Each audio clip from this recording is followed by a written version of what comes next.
പിതാവിന്റെയും പുത്രന്റെയും പരിശുദ്ധാത്മാവിന്റെയും നാമത്തിൽ ആമേൻ. Praise the Lord. ഹല്ലേലൂയ. ഇന്ന് രാവിലെ പ്രാർത്ഥിച്ചപ്പോൾ കർത്താവ് തന്ന ഒരു പ്രചോദനം പങ്കുവെക്കുകയാണ്. ആരാണ് ലോകത്തിലെ വിഡ്ഢികൾ? ഞാൻ കർത്താവിന്റെ ആത്മാവ് വചനത്തിലൂടെയാണ് എന്നെ നയിച്ചത്. ആദ്യമേ നമ്മൾ കാണുന്നുള്ളത് സങ്കീർത്തനം 14. ദൈവമില്ല എന്ന് മൂഢൻ തന്റെ ഹൃദയത്തിൽ പറയുന്നു. വളരെ മനോഹരമാണ്. ഇംഗ്ലീഷിൽ പറയുന്നത് the fool says in his heart there is no God. നമുക്കതിന് ധാരാളം പേരുണ്ട്. ദൈവമില്ല എന്ന് പറയുന്ന നാസ്തികര്, ദൈവനിഷേധികൾ, അല്ലെങ്കിൽ ദൈവത്തെ കൊണ്ട് ആവശ്യമില്ല എന്ന് പറയുന്നവർ, ദൈവമായിട്ടൊരു ബന്ധവും വേണ്ട എന്ന് പറയുന്നവർ ധാരാളം പേർ ലോകത്തിലുണ്ട്, വർദ്ധിച്ചുകൊണ്ടിരിക്കുകയാണ്.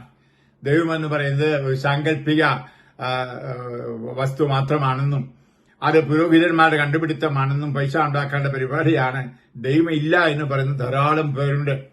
നമുക്കറിയാം, ദൈവമില്ല എന്ന് പറയുന്ന പഠിപ്പിക്കുന്ന സിദ്ധാന്തങ്ങൾ ധാരാളമുണ്ട്. അതുകൊണ്ട് പ്രിയ മറ്റൊക്കെ നമുക്ക് നമ്മോട് തന്നെ ചോദിക്കാം.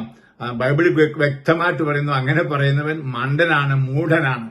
നമ്മൾ ആ മൂഢൻ ആണോ എന്ന് നമ്മൾ തന്നെ പരിശോധിച്ചു നോക്കണം.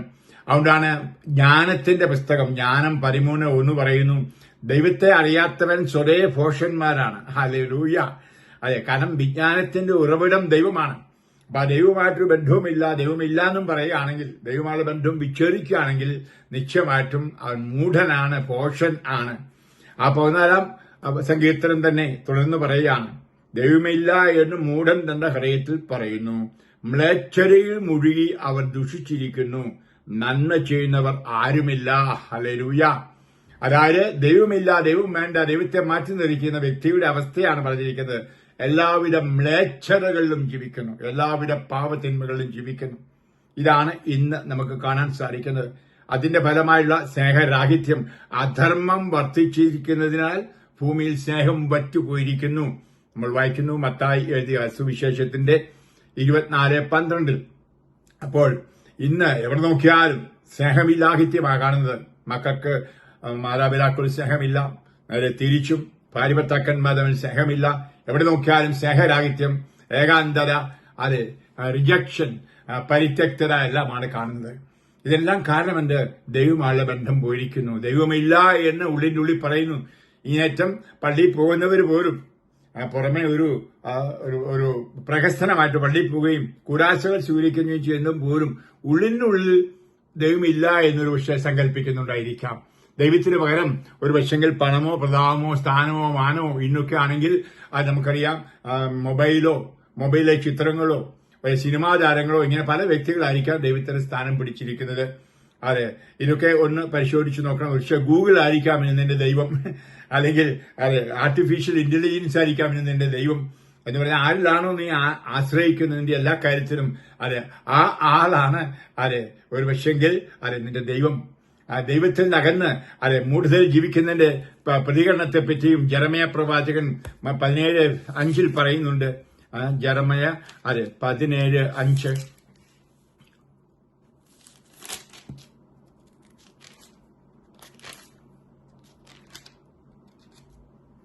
കർത്താവ് അരുളിച്ചെയ്യുന്നു, മനുഷ്യനെ ആശ്രയിക്കുകയും ശരീരശക്തിയെ അവലംബിക്കുകയും ചെയ്ത കർത്താവിന്റെ ഹൃദയം തിരിക്കുന്നവൻ ശപിക്കപ്പെട്ടവൻ. ഹല്ലേലൂയ. അതേശം പറയാണ്, ഹൃദയം മറ്റത്തിനേക്കാൾ കാപട്യമുള്ളതാണ്, ശോചനീയമാവിധം ദുഷിച്ചതുമാണ്, അതിനെ ആർക്കാണ് മനസ്സിലാക്കാൻ കഴിയുക? എന്നാൽ ജെറമയ വീണ്ടും പറയുന്നുണ്ട്, കർത്താവിൽ ആശ്രയിക്കുന്നവൻ അനുഗ്രഹീതൻ, അവന്റെ പ്രത്യാശ അവിടുന്ന് തന്നെ. അവൻ ആരാണ്? ആറ്റുതീരത്ത് നട്ട ഒരു നല്ല വൃക്ഷം പോലെ ആയിരിക്കും. ഹല്ലേലൂയ. പ്രിയമുള്ളവരെ, ഞാൻ പറയാൻ കാരണം അതെ നമ്മൾ വിഡ്ഢികളാണോ എന്ന് കരങ്ങൾ അതെ മാറത്ത് വെച്ചുകൊണ്ട് നമ്മൾ തന്നെ ചോദിക്കണം. ദൈവത്തോട് എന്റെ ബന്ധം ചൂടുള്ള ബന്ധമാണോ, ആത്മാർത്ഥമുള്ള ബന്ധമാണോ, ദൈവമായിട്ട് എനിക്കുണ്ടോ എന്ന്.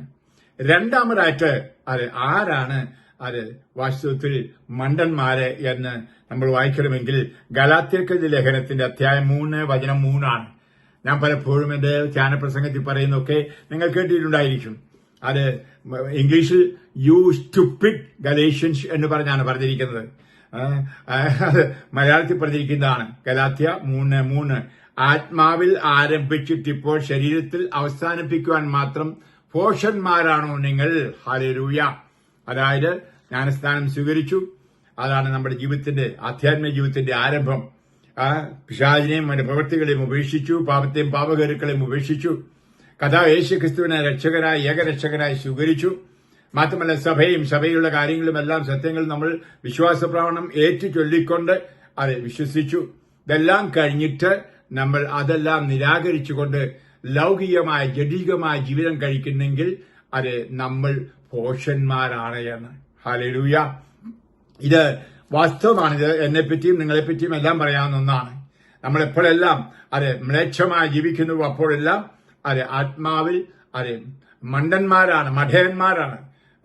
കാരണം ആത്മാവിൽ തുടങ്ങിയിട്ട് ജഡികരായി ജീവിക്കുന്നു. ആളുകളൊക്കെ ക്രിസ്ത്യാനികളെ നോക്കുന്നത് ആത്മീയരായിട്ടാണ്, വൈദികരെയും മെത്രാന്മാരെയൊക്കെ നോക്കുന്നത് ആത്മീയരായിട്ടാണ്. എന്നാൽ ജീവിക്കുന്നതോ നേരെ തിരിച്ചും. എങ്കിൽ മഠയന്മാരാണ്. അത് അച്ഛനോ കന്യാസിക്കോ മെത്രാനൊക്കെ മഠയനാകാൻ പറ്റും ഇത്തരത്തില്. അതെ, ഞാനും ഒരു മഠയനാകുന്ന അവസരങ്ങൾ എത്രയോ.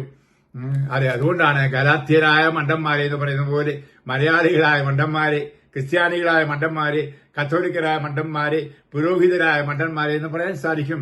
ആ വാക്ക് മാറ്റി മാറ്റി നമ്മൾ ഗലാത്യർക്കെഴുതിയ ലേഖനത്തിൽ അധ്യായം 5:16 പറയുന്നുണ്ടല്ലോ, ആത്മാവിന്റെ പ്രേരണ അനുസരിച്ച് വ്യാപരിക്കുവിൻ, ജഡമോഹങ്ങളെ ഒരിക്കലും തൃപ്തിപ്പെടുത്തരുത്. ഹല്ലേലൂയ. അപ്പൊ രണ്ട് തരത്തിലുള്ള ജീവിതമുണ്ട്. ഒരു ക്രിസ്ത്യാനി ആത്മാവിനാൽ നയിക്കപ്പെടണം, ആത്മാവിന്റെ പ്രേരണ അനുസരിച്ച് ജീവിക്കണം. അവനാണ് ക്രിസ്ത്യാനി, അവനാണ് ദൈവമകൻ മകൾ. അതുകൊണ്ടാണല്ലോ പൗലോസ് റോമ 8:14 പറയുന്നത്. റോമ 8:14 പറയുന്നുണ്ട്, പരിശുദ്ധാത്മാവിനാൽ നയിക്കപ്പെടുന്നവരാണ് ദൈവമക്കൾ. ഹല്ലേലൂയ. ആത്മാവിനെ നയിക്കപ്പെടുന്നില്ലെങ്കിൽ നീ ദൈവമകനോ മകളോ അല്ല. അപ്പോൾ ഒരിക്കൽ ജ്ഞാനസ്ഥാനം സ്വീകരിച്ചതുകൊണ്ട് ആയില്ല. ആ ജ്ഞാനസ്ഥാനത്ത് കിട്ട കൃപയിലൂടെ നല്ല ചൂടുള്ള ഒരു ബന്ധം കർത്താവിനോട്, പിതാവിനോട്, സഹോദരങ്ങളോടും ഉളവാക്കിക്കൊണ്ടുള്ള ഒരു ജീവിതമാണ്. അല്ലെങ്കിൽ നമ്മൾ മണ്ടന്മാർ, മടയരാണ്. അത് എന്നിട്ട് പറയാണ്, ജഡത്തിന്റെ പ്രവൃത്തികളെ പറ്റി പറയുന്നുണ്ട്. ജഡത്തിന്റെ വ്യാപാരങ്ങൾ എല്ലാവർക്കും അറിയാം. വ്യഭിചാരം, അശുദ്ധി, ദുർവൃത്തി, വിഗ്രഹാരാധന, ആഭിചാരം, ശത്രുത, കലഹം, അസൂയ, കോപം, മാത്സര്യം, ഭിന്നത, വിഭാഗിക ചിന്ത, വിദ്വേഷം, മദ്യപാനം, മധുരോത്സവം, ഇവയും ഇദൃശ്യമായ മറ്റ് പ്രവൃത്തികളുമാണ്. ഇത്തരം പ്രവൃത്തികൾ ചെയ്യുന്നവർ ദൈവരാജ്യം അവകാശപ്പെടുത്തില്ല. കാരണം നമ്മൾ മാമോദിസ സ്വീകരിച്ച് എന്തിനു വേണ്ടിയാണ്? ദൈവരാജ്യത്തിലേക്കുള്ള ഒരു ശീല, മുദ്രയാണ്. ഹല്ലേലൂയ. നമ്മൾ വായിക്കുന്നുണ്ട് എഫെസോസ് 1:18. നിത്യതയ്ക്ക് വേണ്ടി മുദ്രിതരായവരാണ് നമ്മൾ പരിശുദ്ധാത്മാവിൽ. അപ്പോൾ ഈ മുദ്രയാണ് അവസാനം വരെ നിലനിൽക്കേണ്ടത്. ആ ദൈവരാജ്യത്തിലെ അംഗമായി തീരുന്ന മുദ്രയോടുകൂടി ദൈവരാജ്യമുണ്ട്. നമ്മൾ വായിക്കുന്നു റോമ 14:17. അത് വിശുദ്ധമായ ഒരു ജീവിതവും പരിശുദ്ധാത്മാവുള്ള സന്തോഷവും സമാധാനവുമാണ് എന്ന്. ഹല്ലേലൂയ. റോമ 14:17. അപ്പൊ അങ്ങനെ അതുകൊണ്ടാണ് കർത്താവ് പറഞ്ഞത്, ആദ്യമേ ദൈവരാജ്യം അന്വേഷിക്കൂ, ബാക്കിയെല്ലാം കൂട്ടിച്ചേർത്ത് തരാമെന്ന്.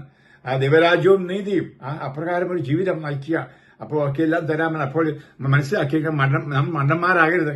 കർത്താവ് അത് തരണമേ, ഇത് തരണമേ, ഇത് തരണമേ പാലിച്ചിട്ട് കാര്യമില്ല. ദൈവരാജ്യത്തിൽ ഇരുന്നു കൊണ്ട് വേണം നമ്മൾ ചോദിക്കുവാനായിട്ടും പ്രാർത്ഥിക്കുവാനായിട്ടും യാചിക്കുവാനായിട്ടും. അതുകൊണ്ട് അത് മണ്ടന്മാരാകാതിരിക്കാം, മുടയന്മാർ. അതായത് എന്നിട്ട് അത് വ്യക്തമായിട്ട് പറയുന്നുണ്ട് ആത്മാവിലുള്ള ജീവിതത്തെപ്പറ്റിയും എന്താണ് എന്ന്. ഗലാത്യർക്ക് ലേഖനത്തിന്റെ 5-ാം അധ്യായത്തിന്റെ 22 മുതൽ വചനങ്ങൾ. ആത്മാവിന്റെ ഫലങ്ങൾ: സ്നേഹം, സമാധാനം, സന്തോഷം, സൗമ്യത, ആത്മസംയമനം, നന്മ, ദയ, വിശ്വസ്തത, ക്ഷമ, പോകുന്ന എല്ലാ പുണ്യങ്ങളും. ഈ പുണ്യങ്ങൾ, ഫലങ്ങൾ, അതിലാണ് നമ്മൾ നയിക്കപ്പെടേണ്ടത്. ഇല്ലെങ്കിൽ നമ്മൾ മഠയന്മാരാണ്. സ്നേഹരാഹിത്യമുണ്ടോ? നമ്മൾ മഠയന്മാരാണ്. അല്ലെങ്കിൽ മറ്റുള്ള പണക്കമുണ്ടോ? മഠയന്മാരാണ്. അശുദ്ധിയിലാണോ? മഠയനാണ്. അപ്പോൾ ആ മഠയത്തരത്തിൽ ജീവിക്കാതിരിക്കാൻ പ്രിയ ക്രൈസ്തവ സഹോദരങ്ങളെ നമുക്ക് പരിശ്രമിക്കാം. മൂന്നാമതായിട്ട് ആരാണ് മണ്ടന്മാർ? അതും വ്യക്തമായിട്ട് അത് ഗലാത്യർക്ക് ലേഖനത്തിൽ തന്നെ അത് 3-ാം അധ്യായത്തിന്റെ 1-ാം വചനത്തിൽ പറയുന്നു, ഭോഷന്മാരായ ഗലാത്യക്കാരെ, യു സ്റ്റുപ്പിഡ് ഗലേഷ്യൻസ്. അതാണ് ഇംഗ്ലീഷിൽ. യേശുക്രിസ്തു നിങ്ങളുടെ കൺമുമ്പിൽ ക്രൂശിതനായി ചിത്രീകരിക്കപ്പെട്ടിരിക്കെ നിങ്ങളെ ആരാണ് ആഭിചാരം ചെയ്തത്? അതായത് ക്രൂശിതനെ മാറ്റി നിർത്തിയുള്ള ജീവിതം, കുരിശില്ലാത്ത ജീവിതം. ഹല്ലേലൂയ. മഹത്വീകരിക്കപ്പെട്ട കർത്താവിനെ മതി. സ്തുതിയിൽ വസിക്കുന്ന കർത്താവിനെ, സൗഖ്യവും അനുഗ്രഹവും നൽകുന്ന കർത്താവിനെ മതി. ഒരു പ്രോസ്പെരിറ്റി ഗോസ്പൽ എന്ന് പറയും, അത് മാത്രം മതി. അതുപോലെ സഹനം വേണ്ട, പാപമോചനം വേണ്ട, പശ്ചാത്താപം വേണ്ട, വിധിയില്ല, നരകമില്ല, ഇതൊക്കെ പഠിപ്പിക്കുന്ന ഒരു ദൈവശാസ്ത്രം ഇന്ന് ഉടലെടുത്തിട്ടുണ്ട്. അതെ, അതിനെപ്പറ്റിയാണ് പറഞ്ഞിരിക്കുന്നത്. കുരിശു മാറ്റിയുള്ള ഒരു ജീവിതം. നമ്മൾ ഞാനിത് പലപ്പോഴും എന്റെ പ്രസംഗത്തിലൂടെ നിങ്ങളോട് പറഞ്ഞിട്ടുണ്ട്. അത് മടയത്തരമാണെന്ന് പച്ചക്കെ പറയുന്നത് കേൾക്കൂ. 1 കൊരിന്ത്യർ അധ്യായം 1:18. നാശത്തിലൂടെ ചരിക്കുന്നവർക്ക് കുരിശിന്റെ വചനം ഭോഷത്വമാണ്. ഹല്ലേലൂയ.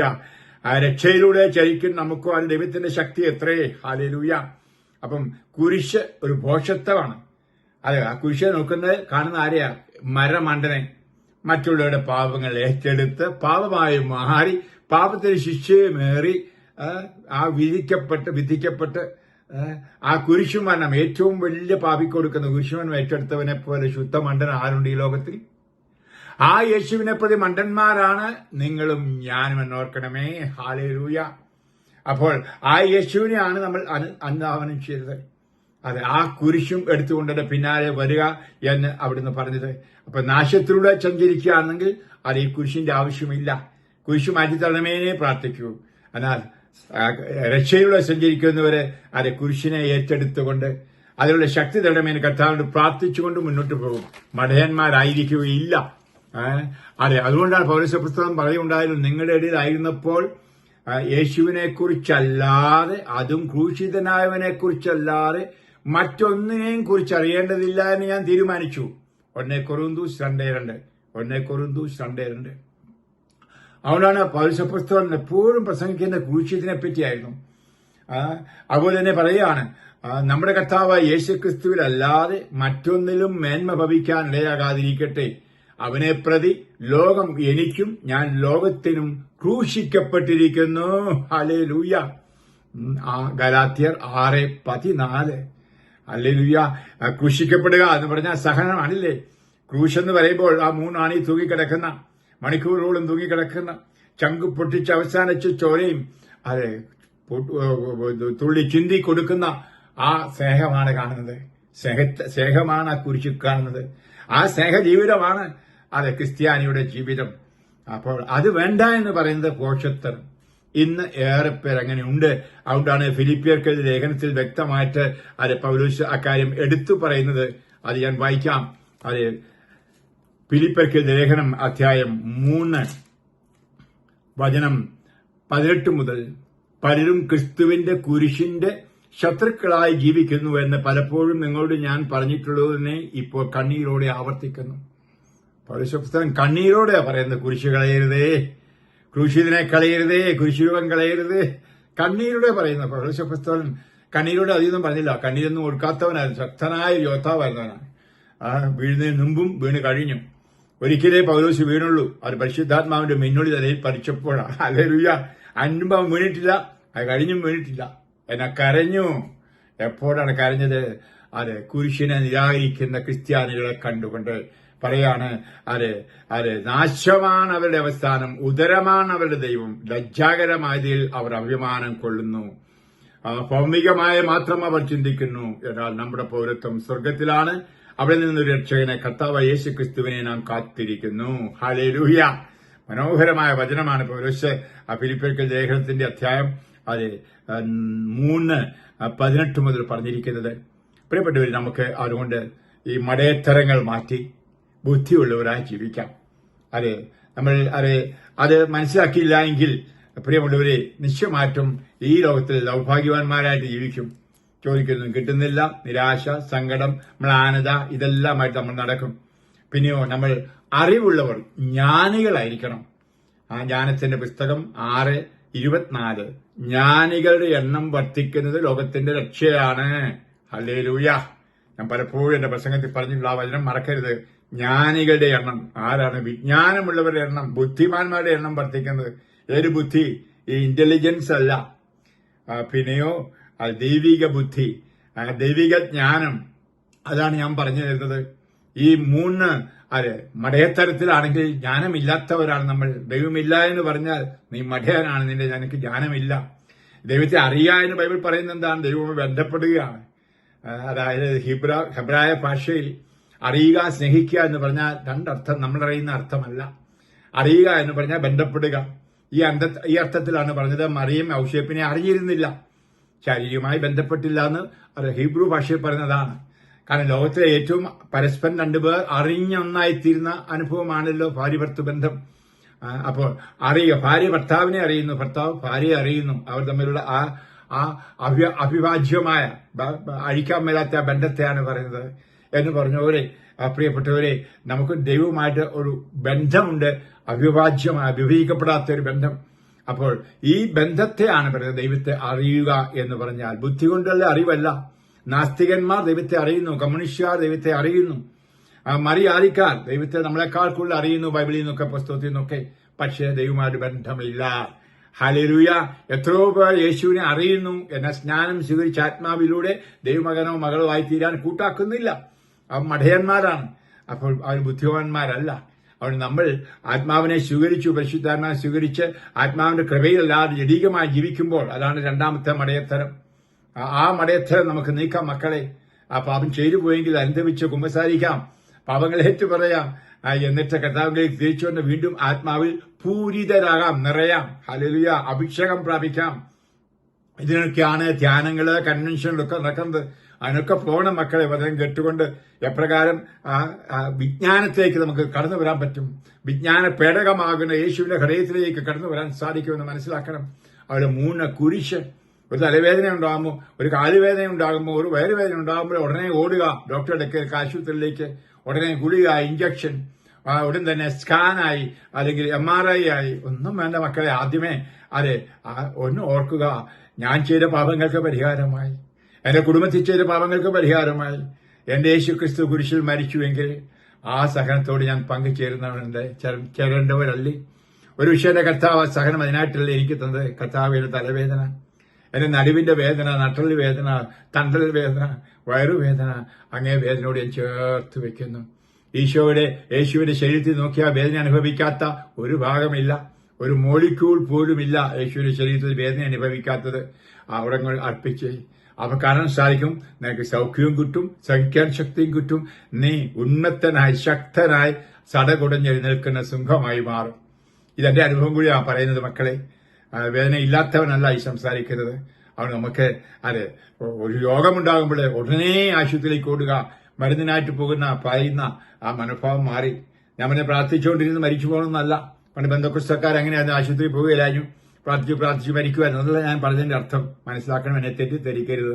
ഞാൻ പറഞ്ഞത് സഹനങ്ങൾ വരുമ്പോൾ അത് മാനസികമായ സഹനം, ക്ലേശങ്ങളായിരിക്കാം, ഭർത്താവിൽ നിന്നായിരിക്കാം, ഭാര്യയിൽ നിന്നായിരിക്കാം, മക്കളിൽ നിന്നായിരിക്കാം, ചുറ്റുപാടിൽ നിന്നായിരിക്കാം. ആ കുരിശിനോട് ചേർത്ത് വെക്കൂ. യേശുവിന്റെ ആ തിരസ്കരണം, വേദന, സങ്കടം അതിനോട് ചേർത്ത് വെക്കൂ. ശാരീരികമായ രോഗങ്ങൾ വരുമ്പോഴും ആ വേദനയോട് ചേർത്ത് വെക്കൂ.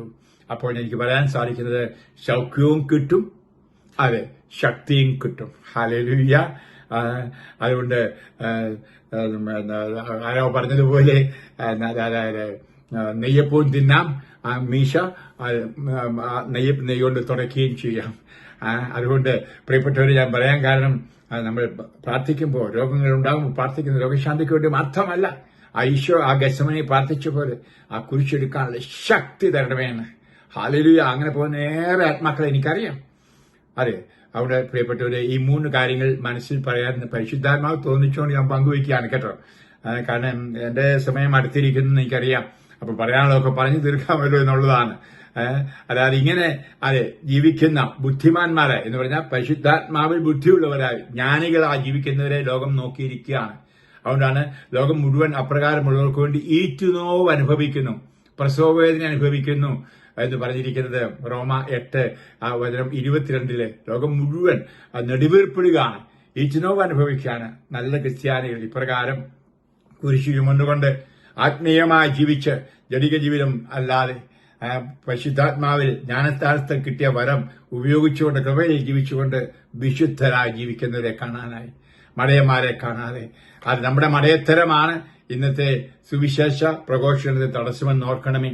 പലരും കാണുന്നത് ക്രിസ്ത്യാനികളായിട്ടല്ല, വിജാതിയേക്കാൾ കടയായിട്ടാണ്. നമുക്ക് മാറാം. ഓക്കെ മക്കളെ, ഞാൻ നിങ്ങൾക്ക് വേണ്ടി പ്രാർത്ഥിക്കുന്നു. എനിക്ക് വേണ്ടിയും പ്രാർത്ഥിക്കൂ. ഒരു വിശുദ്ധനായി ജീവിക്കാനും മരിക്കാനുമുള്ള കൃപയ്ക്കായിട്ട് ശാന്തമായി കണ്ണുകൾ അടയ്ക്കൂ. ഞാൻ പ്രാർത്ഥിക്കാം. കാരണം ഇവിടെ കർത്താവേ, ഞാൻ എന്റെ മക്കളോട് പങ്കുവെക്കുകയായിരുന്നു, പോഷന്മാരാകാതെ ബുദ്ധിമാന്മാരായിരിക്കുവാൻ, വിജ്ഞാനികളായിരിക്കുവാൻ. എപ്രകാരം 3 തരത്തിൽ മൂഢകളാകും എന്ന് പറയുകയായിരുന്നു. ഒന്ന്, ദൈവമില്ല എന്ന് പറയുന്നു. എന്നെ കേൾക്കുന്നവരാരും തന്നെ അത് പറയുന്നവരാണെന്ന് എനിക്ക് തോന്നുന്നില്ല. കാരണം ദൈവമായ സ്നേഹം, ഊർജ്ജല ബന്ധം, ഒരു ഊഷ്മളമായ ബന്ധം കുറഞ്ഞു കാണും. ഇനി ദൈവമില്ലെങ്കിലും പറ്റും എന്ന് ചിന്തിക്കുന്ന ചില ആളുകൾ കാണും. മൊബൈലുണ്ടേ മതി, അല്ലെങ്കിൽ ഗൂഗിള് മതി, എല്ലാം അതുകൊണ്ട് നടക്കും എന്ന് വിചാരിക്കുന്നവര്. ഇന്ന് യുദ്ധം നടക്കുന്നതിന് മുമ്പും ഇസ്രായേൽക്കാർ ഓർക്കുന്നത് അവരുടെ യുദ്ധസാമഗ്രികൾ മതി ജയിക്കാൻ. അല്ലെ, അമേരിക്ക അങ്ങനെ ചിന്തിക്കുന്നു. പലരും അങ്ങനെ യുദ്ധസാമഗ്രികളിലും ബോംബിലുമെല്ലാം ആശ്രയം വയ്ക്കുന്ന പോലെ എനിക്ക് പണമുണ്ട്, എനിക്ക് പ്രതാപമുണ്ട്, പേരുണ്ട്, ആരോഗ്യമുണ്ട്, അത് മതി എന്ന് ആശ്രയം വയ്ക്കുന്ന ആളുകളും അപ്രകാരമാണ് എന്ന് അങ്ങേക്കറിയാമല്ലോ കർത്താവേ. അത് മാറി അങ്ങിൽ മാത്രം ആശ്രയം വെച്ചുകൊണ്ട് അങ്ങേ സ്നേഹിച്ച് അങ്ങുമായി ഊഷ്മളമായ ബന്ധം സ്ഥാപിച്ചുകൊണ്ട് അങ്ങേ അറിയുന്നവരായി ജീവിക്കാൻ കൃപ കൊടുക്കണമേ. അവരുടെ കർത്താവ് ഈശോയെ, ആ ജ്ഞാനസ്ഥാനത്തിൽ കിട്ടിയ ആ കൃപ, വിശുദ്ധിയിൽ ജീവിക്കാനുള്ള കൃപ, പിശാചിനെയും അതിന്റെ പ്രവർത്തനങ്ങളെയും ഉപേക്ഷിച്ചുകൊണ്ട്, പാപത്തെയും പാപസാഹചര്യങ്ങളെയും ഉപേക്ഷിച്ചുകൊണ്ട്, യേശുവിൽ വിശ്വസിച്ച്, സഭയിൽ വിശ്വസിച്ചുകൊണ്ട്, കൂടാശകൾ വിശ്വസിച്ചുകൊണ്ട്, പ്രാർത്ഥനയിലും കൂടാശ ജീവിതത്തിലും മുന്നോട്ട് പോകാൻ ഈ മക്കളെ അനുഗ്രഹിക്കണമെന്ന് പ്രാർത്ഥിക്കുന്നു. പരിശുദ്ധാത്മാവെ ശക്തിപ്പെടുത്തു. അതുപോലെ തന്നെ പരിശുദ്ധാത്മാവ് ഇവരിലേക്ക് കടന്നു വരണമെന്ന് പ്രാർത്ഥിക്കുകയാണ്. അതെ, സഹനങ്ങൾ ഉണ്ടാകുമ്പോൾ ആ സഹനങ്ങളെ സന്തോഷത്തോടെ സ്വീകരിച്ചുകൊണ്ട് പോകാൻ ആ ഗെത്സമനി അനുഭവം ഇവർക്ക് കൂടെ കൊടുക്കണമെന്ന് ഞാൻ പ്രാർത്ഥിക്കുകയാണ്. അങ്ങയുടെ മാലാഹയെ അയച്ച്, അല്ല, അങ്ങയുടെ പരിശുദ്ധാത്മാവിനെ അയച്ച് ഏത് പ്രതിസന്ധി ഘട്ടങ്ങളിലും, വേദനാജനകമായ സങ്കട ഘട്ടങ്ങളിലും കഥാവി എല്ലാം അങ്ങയുടെ സഹനത്തോട് കൂട്ടിച്ചേർത്തുകൊണ്ട് നല്ല വിശുദ്ധ ക്രിസ്ത്യാനികളായി ജീവിക്കാൻ ഇവർക്ക് കൃപ കൊടുക്കണമെന്ന് പ്രാർത്ഥിക്കുന്നു. യേശുവെ നന്ദി, യേശുവെ സ്തോത്രം. അങ്ങനെ അങ്ങയുടെ അടുക്കലേക്ക് വരുമ്പോൾ ആന്തരികവും ശാരീരികവുമായ സൗഖ്യവും കൊടുക്കണമേ. ഈ നിമിഷം അതിനായിട്ട് ഇവരെല്ലാവരെയും ഞാൻ അങ്ങേ ആ മുറിയപ്പെട്ട ഹൃദയത്തിലേക്ക്, മാതാവിന്റെ ഹൃദയത്തിലൂടെ അർപ്പിക്കുന്നു. ഈ നിമിഷം ആ ഹൃദയത്തിൽ നിന്നൊഴുകുന്ന ആ തിരിച്ചോറിയാൽ ഇവരെ കഴുകണമേ, ശുദ്ധീകരിക്കണമേ, സുഖപ്പെടുത്തണമേ, ആത്മാവിനാൽ ബലപ്പെടുത്തണമേ. ആ ജീവജലം ഒഴുകട്ടെ. നിങ്ങൾ ഓരോരുത്തരെയും ഞാൻ യേശുനാഥന്റെ തിരുഹൃദയത്തിൽ, പൊട്ടിയൊഴുകുന്ന ആ തിരുഹൃദയത്തിൽ, ആ മാത്രമല്ല എല്ലാ മുറിവുകളിലേക്കും നിങ്ങളെ സമഗ്രമായി അർപ്പിക്കുന്നു. ഞാൻ ആശീർവദിച്ച് അനുഗ്രഹിക്കുന്നു. ലോകത്തുള്ള എല്ലാ വൈദികരോടും വൈദിക ശ്രേഷ്ഠന്മാരോടും ചേർന്ന് ഞാൻ നിങ്ങൾക്ക് ഈ ആശീർവാദം തരുന്നു. പിതാവിന്റെയും പുത്രന്റെയും പരിശുദ്ധാത്മാവിന്റെയും നാമത്തിൽ ആമേൻ. Praise the Lord. ഹല്ലേലൂയ. ധൈര്യമായി മുന്നോട്ട് പോവുക.